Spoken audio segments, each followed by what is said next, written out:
ছেলেদের জীবন যতটা সহজ মনে হয়, বাস্তবতা ঠিক ততটাই কঠিন। সবার চোখে একটা ছেলে যতটা স্বাধীন, বাস্তবে একটা বয়সের পর সে ঠিক ততটাই পরাধীন। একটা ছেলেকে কখনোই দায়িত্ব শেখাতে হয় না। তার উপর ছেলেটা যদি হয় মধ্যবিত্ত, তাহলে তো শেখানোর আর কোনো কথাই আসে না। বাবার পরে যখন সংসারের হালটা ধরতে হয়, তখনই দায়িত্ব নামক শব্দটা আপনা আপনি তার মাথার মধ্যে ঢুকে যায়। আর তখনই সবচাইতে চঞ্চল ছেলেটাও একেবারে শান্ত হয়ে যায়।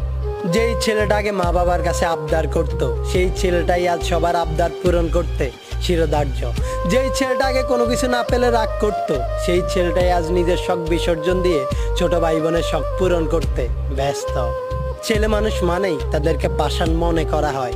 সত্যিই কি তাই, নাকি তাদেরকে পাষাণ হতে হয়? সত্যি বলতে ছেলে মানেই পাষাণ নয়, কষ্ট ছেলেদেরও হয়। একটা মেয়ে চাইলেই কান্না করে তার মনের কষ্টগুলো সবাইকে বলতে পারে, কিন্তু একটা ছেলে চাইলেই তা করতে পারে